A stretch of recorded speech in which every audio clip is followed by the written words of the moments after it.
Welcome to your one source of truth news. Australia's new ambassador for gender equality is white and trans, and not perhaps a makeup artist. The ambassador will focus on all the women being abused by men, past, present and emerging, while giving a backhander to men abused by women because they are basically considered sissies, and that is still very much a socially acceptable form of abuse, and he probably deserved it.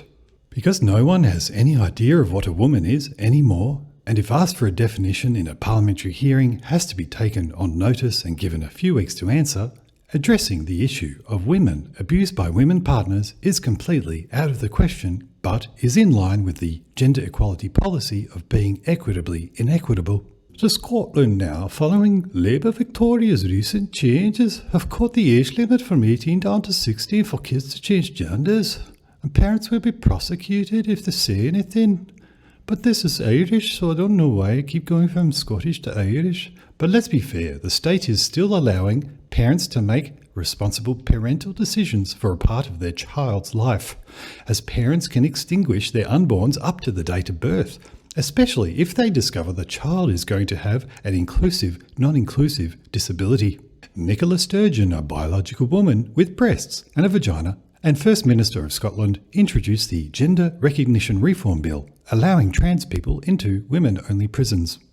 Two serial male rapists, Andrew Burns and Adam Graham, now Tiffany and Isla, respectively, will bring a bit of penis diversity into the shower room, where the dropping of soap has now become more common. Nicola, a woman who is never wrong, is standing by her erection of this bill and the need for more penises in female-only prisons. Australia's Gender Equality Ambassador has reached out to Tiffany, a former male rapist, for some womanly makeup application tips. Just the tip though.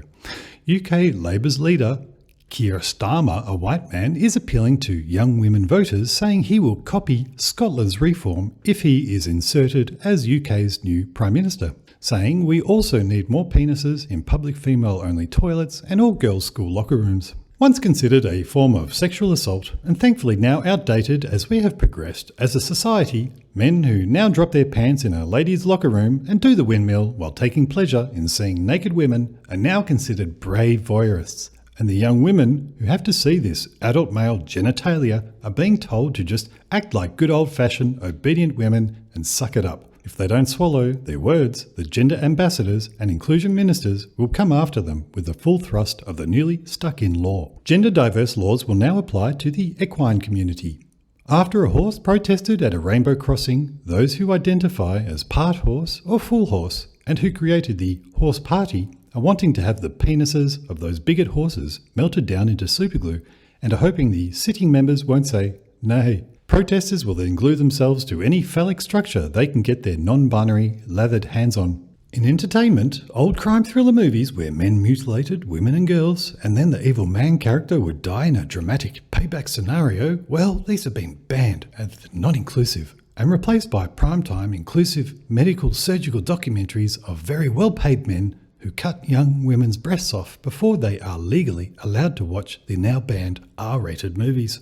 These new breastless boy girls on their way to manhood will one day replace the current ambassador to bring more equality for women.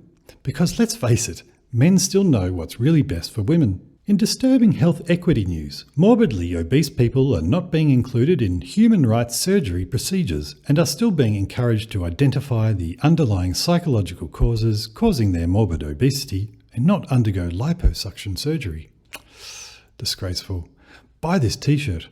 A big thank you to Maria for becoming a Silver Arrow Coffee supporter on Buy Me a Coffee.